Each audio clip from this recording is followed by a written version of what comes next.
Some men make noise when they've been hurt. They send the long text. They bring it up at the next family dinner. They find a way to make sure everyone in the room understands what was done to them and by whom. I am not that man. My name is Leonard Marsh. I am 58 years old. I work in heavy equipment maintenance out of Sudbury, Ontario. I drive a 2011 GMC Sierra with a dent in the passenger door from a parking lot incident. I stopped being angry about 3 years ago. I take the same route to work every morning, stop at the same Tim Hortons, order a medium double-double and a plain bagel toasted, because I decided somewhere in my early 50s that mornings are not the place for surprises. I also spent 11 years quietly money setting aside in a savings account my daughter didn't know existed, so that when she got married, she wouldn't have to worry about a single thing. She got married in June. She used the wedding to tell everyone I was the part of her life she'd had to overcome. I sat at the table assigned to me, and I didn't say a word. What I didn't know was that the woman seated 2 chairs to my right had been waiting 11 years to say something on my behalf, and she didn't even know it yet. Catherine, my daughter, turned 32 the spring before her engagement. She was sharp and driven, and had built the kind of life that photographed well. A condo in downtown Toronto, a career in healthcare administration, friends who did yoga on weekday mornings because they could arrange their schedules to allow it. I was proud of her. I want to say that plainly before anything else, because what comes later could make it sound like I wasn't, and that would be wrong. I was proud of her, the way you're proud of a garden you planted, and then watched grow into something that no longer needed you. Which is exactly how it's supposed to work. And also quietly, if you're honest, not the easiest thing to watch happen. She got engaged to Matthew Drummond on a Saturday evening in late October. Matthew was from Oakville. He worked in financial planning, wore the kind of glasses that cost more than my first car payment, and had the handshake of a man who had been taught to shake hands properly and had practiced. I liked him well enough. He looked at Catherine the way she needed to be looked at, like she was the most important project he'd ever taken on, and he intended to see it through correctly. My wife, Donna, was beside me at the dinner table when Catherine showed us the ring. Donna squeezed my knee once, hard, which was her signal for don't say the first thing that comes to your mind. Donna and I had been together for 23 years, and she had developed a very precise system for managing my timing. "It's beautiful," Donna said. "It really is," I said, which was true. I'm not a man who notices jewelry, but I noticed that one. Catherine's mother, my first wife, Renata, was on FaceTime from Vancouver within the hour. Renata had remarried 14 years ago to a man named Jeffrey, who worked in commercial real estate, and had a sailboat he talked about more than he sailed. She and Catherine were close in the careful, curated way of 2 women who had worked very hard at their relationship and were proud of the work. I didn't resent it. Renata was a good mother. We just hadn't been right for each other, and we'd figured that out when Catherine was 9, which is a terrible age for a child to absorb that information, though there is no good age. After the engagement dinner, driving home on the 400 in the dark, Donna said, "She's going to ask you to pay for it. I know. And you're going to say yes. I know. How much is in the account?" "Enough." Donna was quiet for a moment, watching the headlights of the cars coming the other way. "She doesn't appreciate what you put away for her. She doesn't know about it." "That's what I mean." I didn't answer. The highway was empty the way it gets on October nights in northern Ontario, just the road and the dark and the tree line, and I drove and thought about the account I'd opened when Catherine was 21, the one I'd been putting $200 a month into, then 3, then 5 when I picked up the supervisor role, $41,000 over 11 years, compounding quietly in a savings account at TD Bank that I had never mentioned to anyone except Donna, who found out by accident 3 years in and had looked at me with an expression I still can't fully describe. Not surprise. More like the face of someone who has just confirmed something they already believed about a person, and are relieved to be right. Catherine called on a Thursday evening in November, 2 weeks after the engagement. She had done her research. She always did her research. "Dad, we found the venue." "Tell me." "It's called Ridgemore Gardens. It's in Niagara-on-the-Lake. The ceremony is outdoors. There's a covered pavilion, and the reception is in a converted carriage house. It fits 220 people. I didn't say anything yet. The package includes catering, staffing, the tables and chairs, the basic floral arrangements, all in for 200 guests, and the full day, it comes to around $44,000. I ran the number quietly against what I knew. Close, very close. I can do it, I said. There was a pause. A real one. The kind where you can hear someone on the other end recalibrating. Dad, it's done, Catherine. Don't worry about it, she cried. Which she almost never did. She was not a woman who cried easily. When she did, she was embarrassed by it, and that embarrassment usually made her cry harder, and then she'd get a little angry at the crying, which made the whole thing go in a particular direction. I waited it out. I didn't know, if you'd be able to, you didn't have to know. That was the whole point. She collected herself. Thank you, Dad. I mean it. I know you do. I wired the money, the following week. 41,000 plus 3 from savings I'd been less disciplined about, to cover the extras Catherine hadn't mentioned yet, the photographer, the rehearsal dinner, the flowers beyond the basic package. $44,000. Donna found the transfer confirmation on the printer where I'd left it by accident. The whole thing, she said. Yes, Leonard. It's what it's for, Donna. She folded the paper and handed it back to me. I know, I just want to make sure you know that she doesn't. She'll figure it out eventually. Donna looked at me the way she did when she thought I was being deliberately optimistic about something I privately doubted. She didn't say anything else. She didn't need to. Here is what I want you to understand about Catherine and me before we get to the part of the story that changed things. We love each other. I'm not performing that for effect. It's act. It's a fact.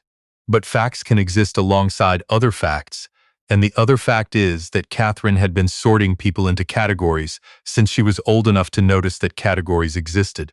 It was something she got from Renata, that particular clarity, the ability to assess a situation quickly and file it under the correct heading and move forward without second-guessing the filing.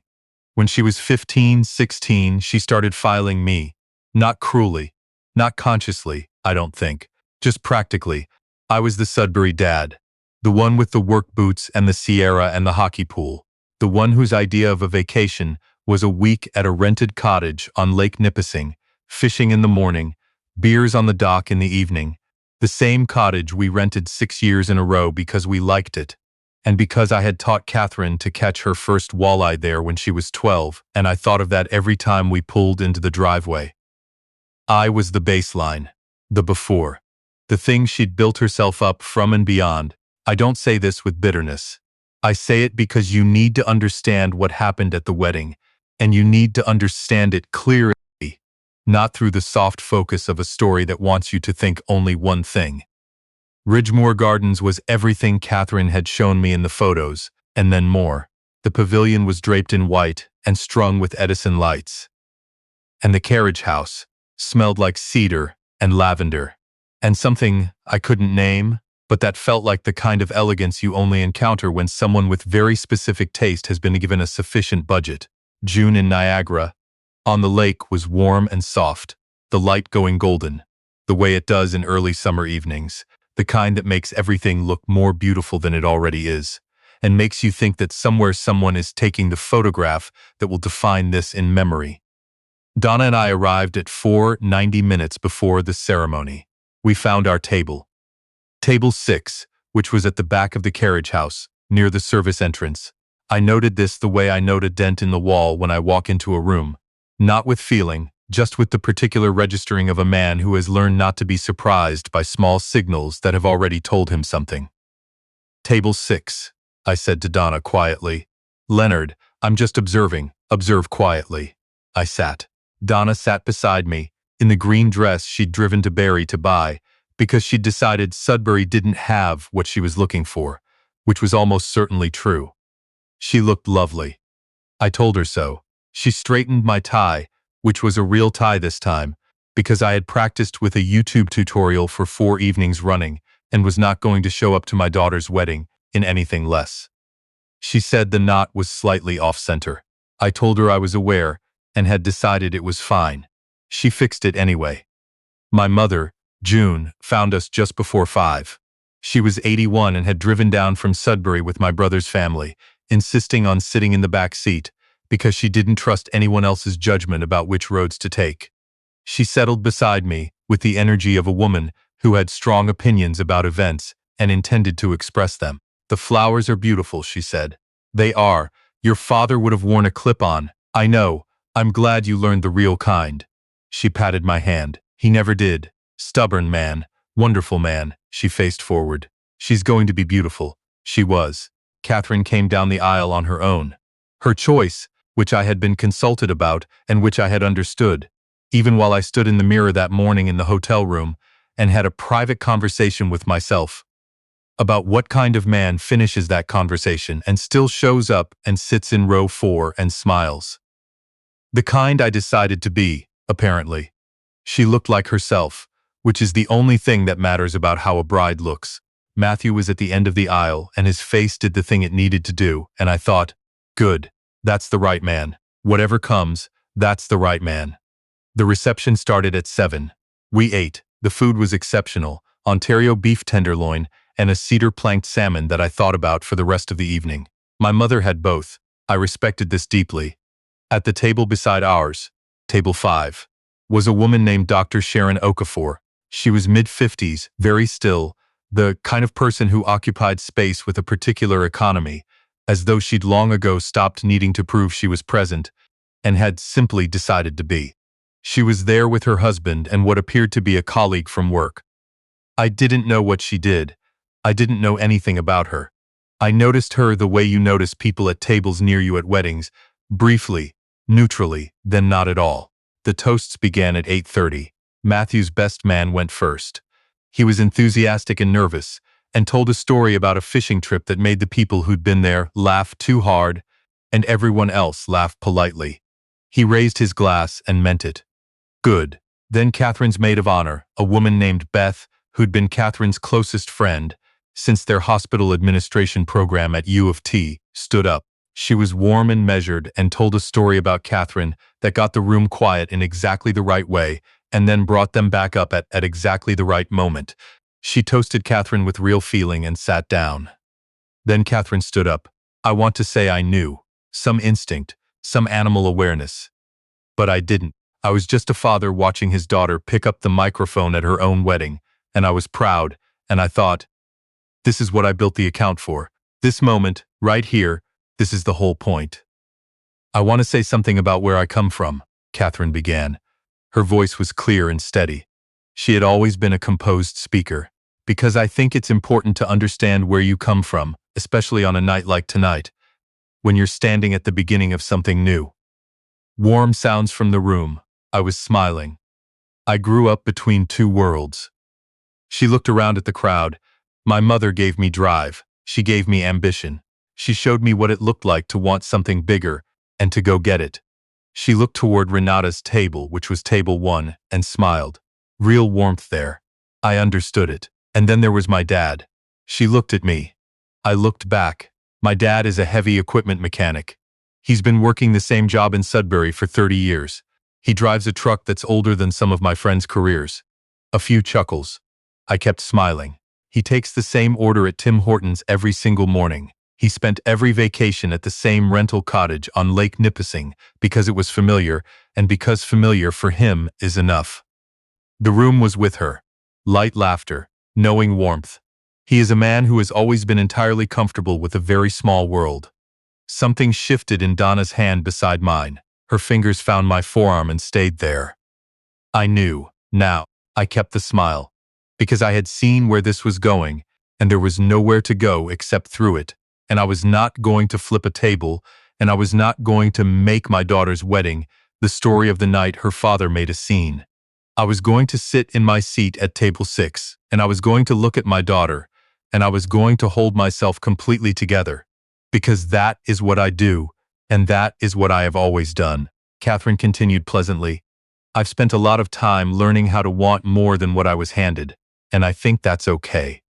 I think that's actually what you're supposed to do. She smiled. I'm so grateful to Matthew's family for showing me what possibility looks like, and I'm so grateful to Beth and to everyone in this room who has been part of building this life. She raised her glass. To the next chapter. She did not say my name. She did not mention the account, or the wire transfer, or the $44,000 sitting in the walls of this beautiful room. The room applauded. Near the service entrance, a woman at a nearby table did the quick sideways look, the one people do when they've witnessed something unkind and can't process it fast enough to react. I saw it. I saw June's hand go to her mouth. I felt Donna's grip tighten. I took a sip of water. I set the glass down. I looked at the centerpiece on our table, which was a thing of considerable beauty that I had indirectly paid for, and I breathed once, slowly, the way I learned to breathe in the cab of a piece of heavy equipment when something is going wrong and panic is the one thing that makes it worse. I did not notice that Dr. Okafor at table 5 had gone entirely still. I want to tell you about the Clearwater project before I tell you what happened next, because without it, what happened next makes no sense. When Catherine was 23, I was offered a contract through my employer to consult on the maintenance infrastructure for a remote mining facility being commissioned in Northern Ontario. It was work that most people with my credentials wouldn't have taken on, not because it was above them, but because it required building a preventive maintenance framework from scratch for equipment that operated in conditions that didn't match any existing protocol, with access windows that were defined by weather rather than schedule. I spent 14 months on it, nights, weekends, a second-hand engineering reference I bought at a used bookstore in Sudbury for $6, and 30 years of practical knowledge that no textbook had ever bothered to write down. I called the framework ClearPath. It was a maintenance scheduling and fault prediction model designed specifically for high-wear equipment operating in isolated subarctic environments. I submitted it as part of the project documentation when the contract concluded. I thought nothing more of it. What I did not know, because I never followed up, because it was work and I did work and then I did more work, was that the Clearwater project report had been circulated to a consortium of northern resource companies looking for exactly the methodology I'd described. That ClearPath had been adapted, formalized, and implemented across 4 operating facilities. That it had reduced unplanned downtime in those facilities by a margin significant enough to be written up in an occupational engineering journal. That the physician who ran the occupational health assessment at one of those facilities had spent the last several years watching ClearPath work in practice and had a very specific understanding of what it had meant for the workers in her care. That physician's name was Dr. Sharon Okafor. I did not know she was sitting at table 5. I did not know she had been trying to place my name since it was mentioned during the cocktail hour. I did not know that approximately 40 minutes into Catherine's speech, she had remembered where she knew it from and what it meant, and had decided quietly and with great certainty that she was going to do something about what she had just heard. She stood up. It was not a dramatic gesture. She stood the way a person stands when they've made a decision and are carrying it out. She walked to the front of the room. The DJ looked uncertain. She held out her hand for the microphone with the calm of someone accustomed to being listened to, and he handed it over. "I apologize for the interruption," she said. The room went quiet immediately. There was something in her voice, not volume, not performance, just weight, that made rooms do that. "My name is Dr. Sharon Okafor. I'm a physician specializing in occupational health, and I've been working in the mining and resource sector for 20 years. I'm here tonight as a guest of the Drummond family." She nodded once at Matthew's parents. I had not expected to speak, but I heard something this evening that I find I am unable to sit with quietly. The room was absolutely still. About 40 minutes ago, the father of the bride was described to 200 people as a man defined by his small world, a man comfortable with, a man who is, in the word that was used, enough. She said the word with no particular edge, just precision. I've been trying to place the name Leonard Marsh since I arrived this evening, and about 15 minutes ago I realized why I knew it. 200 heads did not turn. 200 heads had simply stopped moving. 11 years ago, a maintenance consultant submitted a document to the Clearwater Project Consortium that I was involved with through our occupational health partnership. The document outlined a framework for preventive maintenance and fault prediction in isolated northern facilities. It was practical. It was precise. It was built entirely from field knowledge, not from a lab or a research grant. She paused. The author was a heavy equipment technician from Sudbury who developed it on his own time, submitted it as routine project documentation, and, as far as I can tell, never mentioned it to anyone again.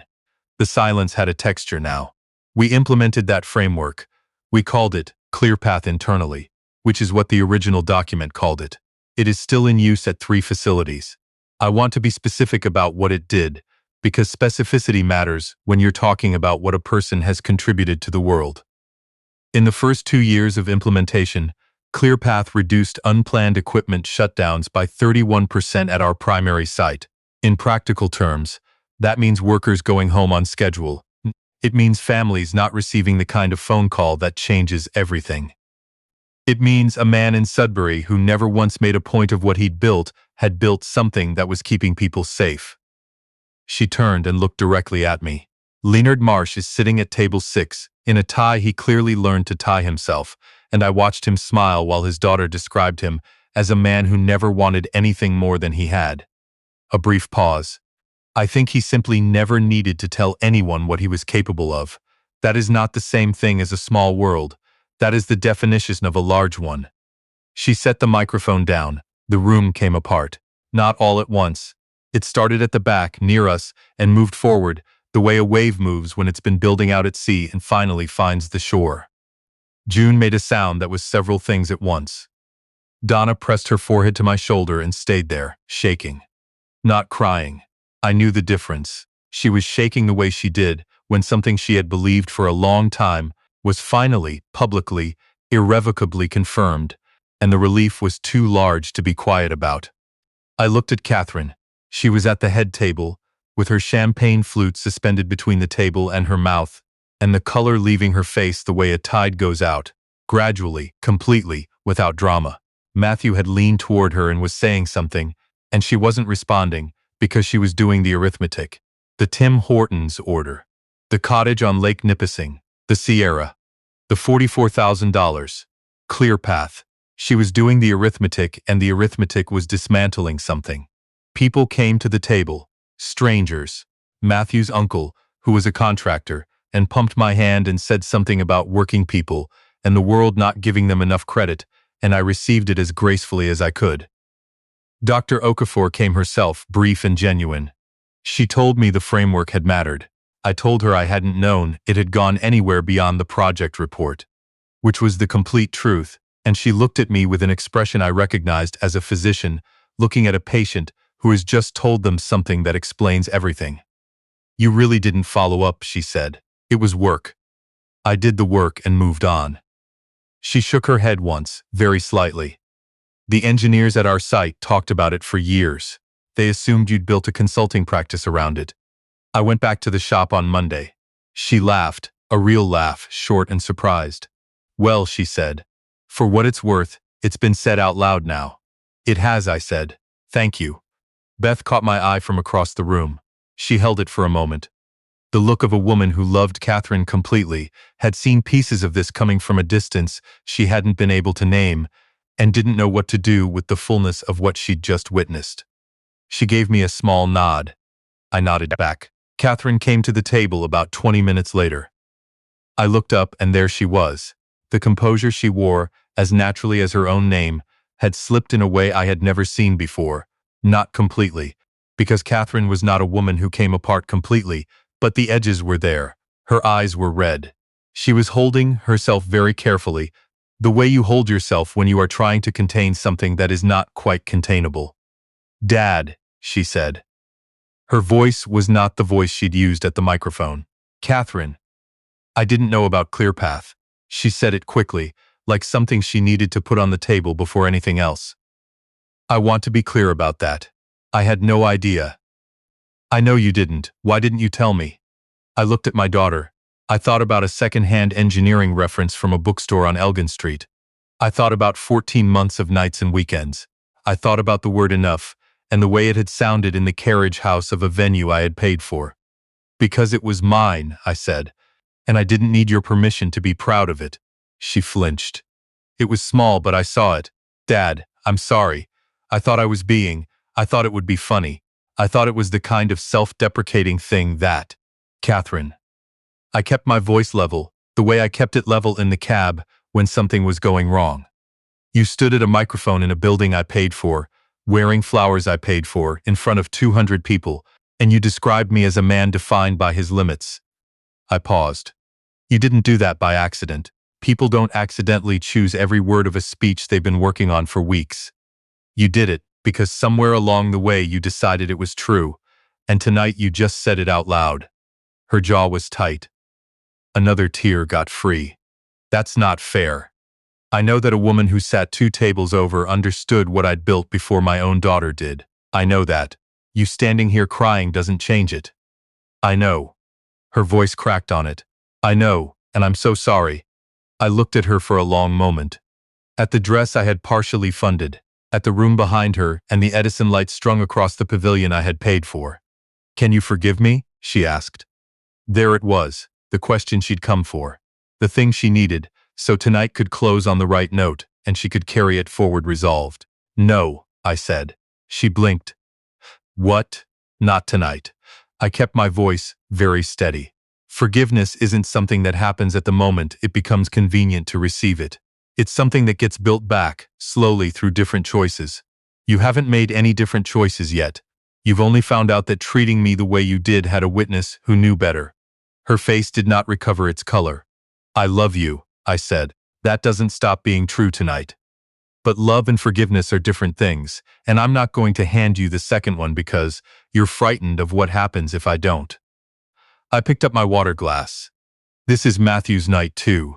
Go back to your husband. I didn't watch her walk away. Donna found my hand under the table and held it without saying anything, which was the right thing, which was always what she knew to do. Dr. Okafor found me in the lobby while Donna went to get her jacket from the coat check. She extended her hand and I shook it. I hope that wasn't too much, she said. It was exactly enough, I said, and meant it on more than one level. I've wanted to put a face to that report for years. She looked at me steadily. Have you ever thought about writing up what you know, formally? Not a consulting pitch, just the actual methodology, for the record. No, you should consider it. There are people in this sector who would benefit from knowing it came from a practitioner, not a theorist. She handed me a card. No obligation, just think about it. I took the card. I put it in my breast pocket. I thanked her and meant it. Donna reappeared with her jacket and read my face the way she had been reading it for 23 years. She came over, Donna said. She did. What did she say? She apologized. And I told her I loved her. I told her I couldn't forgive her. Not tonight. We walked out through the main doors into the June night. The parking lot at Ridgemoor Gardens smelled like cut grass and warm asphalt. The sky was dark now, the stars doing what they do in southern Ontario in June when there's no cloud cover. Not the wash of stars you get up north, but enough. Enough to notice. I unlocked the Sierra. We got in. Donna didn't speak until I had the engine running. You weren't too hard on her, she said. It wasn't a question. I don't think so. I don't either. She was quiet for a moment. The heater came on low. She wrote that speech, Leonard. She went over every word and she liked all of them. I know. The apology was because she got caught. I know. Donna turned to look at me directly. She'll come back when the dust settles. She'll want to repair it. Maybe. She will. She's not a bad person. She just made a bad choice in a very public place, and she's going to live with the sound of it for a long time. Donna paused. That's work she has to do, not you. I pulled out of the lot and onto the road south toward the highway. The night was soft, and the drive was long, and the Sierra ran steady, the way it always had, reliable in the particular way of things that have never once performed being anything other than what they are. I thought about a second-hand book and 14 months of evenings. I thought about a report filed under routine project documentation that I had not thought about in years, humming somewhere inside the infrastructure of 3 operating facilities in northern Ontario, doing what I'd designed it to do, without fanfare, without a name on a door, without anyone in my daughter's life knowing it existed. Catherine called in September. I let it go to voicemail. She called again in October, twice. The second time she left a message. Dad, I know I don't get to set the pace on this. I know that. I've been thinking about what you said. That I didn't do it by accident. And I've been trying to tell myself that's not true, and I can't get there. I keep trying and I can't. I listened to it twice, sitting in the Sierra in the parking lot of the Tim Hortons on Paris Street, my double-double going cold in the cup holder. Then I went inside and got another one. In November, Matthew texted. A careful, considered message. Something about being sorry he hadn't seen it coming. About Catherine doing the work. About respecting whatever time I needed. I read it several times. I didn't respond. But I thought better of him for sending it. My mother called every Sunday. She always had. We talked about the weather and the hockey pool and what Donna was cooking. One Sunday in November, she said, she called me. I figured. She asked me to put in a word. What did you tell her? I told her that her father would come to it when he was ready and not a moment before. June paused. She cried. Good, I said, and then felt complicated about having said it, which I think meant it was true. Donna and I had Christmas quietly, just us and the house, and a turkey I overcooked by 40 minutes, which Donna corrected without commentary, as she had every year for 23 years. We watched the Leafs lose, as they do, and she fell asleep on the couch, and I put the quilt over her and sat in the quiet and thought about the year. In January, Dr. Okafor called. Not about anything formal. She'd been in conversation with an engineering consortium that was developing a training resource for Northern Site practitioners. Someone had mentioned ClearPath. Someone had looked up the original Clearwater documentation. My name had come up. I don't have a consulting practice, I said. I know, she said. That's why they want to talk to you. We talked for an hour and a half. It was the most engaged I'd felt in a professional conversation in years. In February, I listened to all of Catherine's voicemails. The early ones were composed. Practiced, even. I know I hurt you, and I want to make it right, and when you're ready, I'm here. The kind of language that has been assembled carefully, held at a small distance from the actual feeling underneath. The one from November was different. Dad, I keep going back to what you said.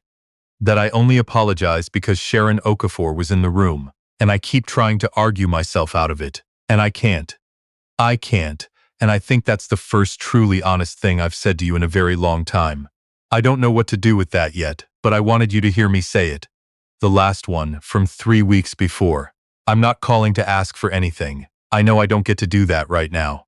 I just wanted you to know that I drove past a Tim Hortons on the way to work last Tuesday, and I cried in the car for 10 minutes, and I'm not entirely sure what that means. But I think it means I finally understand the size of what I threw away on a night. I was supposed to be grateful.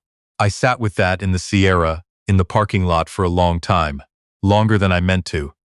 Then I put the truck in gear and drove back to work. I didn't call her. Not yet. Maybe not for months. Maybe longer. I genuinely didn't know.